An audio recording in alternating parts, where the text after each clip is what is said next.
Simple movements, they can add complexity to any automation system, especially if you have a lot of them. Let me just show you how easy they can be. First step is, we're going to create a new project. Accept a default name, it's not a problem. We're creating a project container now for all the hardware and software to go into. Next step is, configure a new device, add new device. We're going to choose something called the unspecified S7-1200 CPU, click add. So now we're taking the project container and the hardware container and adding those two together for the project so we can start. Okay, so we have the actual hardware here in the white box. I have a little pop-up box. I can click detect. I'm going to go out and scan the network now, try to physically find that hardware. And we have. So I'm going to click on it at this point. And in fact, I can click the flash LEDs to prove out that this is the correct hardware. This is the correct piece of hardware I want to detect. Click detect again. This time we're going to go out and scan Profinet, go find the exact CPU and all the associated I/O cards as well as communication cards and bring it back into the project so we can start programming immediately. The beautiful thing about this is I don't have to use the hardware catalog to pick and choose every single piece part. I can scan it, find it, bring in the project, go. Next step. What if we want to change an attribute of this hardware? Okay, let's do that. Let me right click on this analog card, click properties. Now you can see I have a plus or minus 10 volt for this analog card. I'm going to choose plus or minus 5 volt. I'm going to give focus to the CPU and I'm going to click download. So now I'm taking the physical hardware configuration including attribute changes and download to the actual hardware set so that he's an operational piece of hardware. It's compiling in the project. I click load. Now it's actually loading this to the actual CPU itself. And once it's finished loading, I can actually click the finish button, click start all, click finished, and now we should have a set of all green LEDs for this piece of hardware. Now, you remember I changed one of the attributes for the analog card.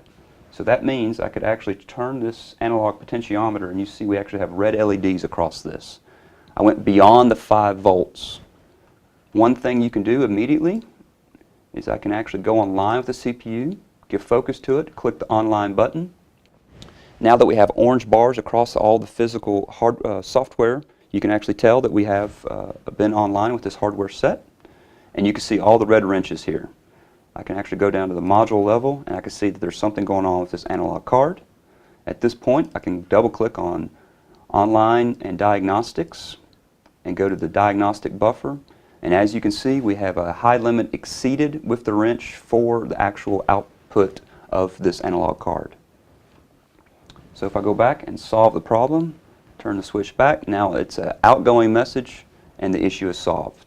Basically this means we have the ability to create online diagnostics for your hardware set and you didn't have to do a single thing to do that. You didn't have to program for it, you didn't have to choose any menus, it automatically will give it to you right out of the box. So let's go back offline with this CPU. And close the screen, back to the hardware set. How about programming? Let's go ahead and start that right now. First step, the main OB. You can see, if I go here and start flipping dip switches, I have absolutely no program in this particular CPU at this point. It's just a hardware configuration. Let's go choose a normally open contact, a normally closed contact, a coil, another normally open contact. Let's tie those together. So now I've actually literally built a seal-in circuit used time and time again in automation engineering. How about the tags? Let's go start programming that real quick. Let's say start for the first one, motor 1 for the next one, stop, and then for a coil, motor 1. Whoop. So our seal-in circuit's done, our tags are done, however they're not tied to the hardware set yet.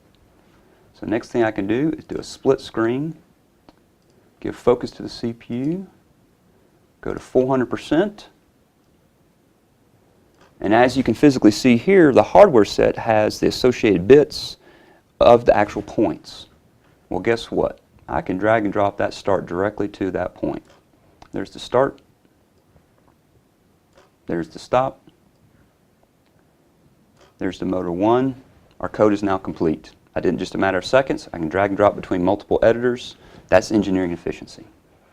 Next thing I could do is actually download this quick program to the CPU, give focus to it, click the download arrow button.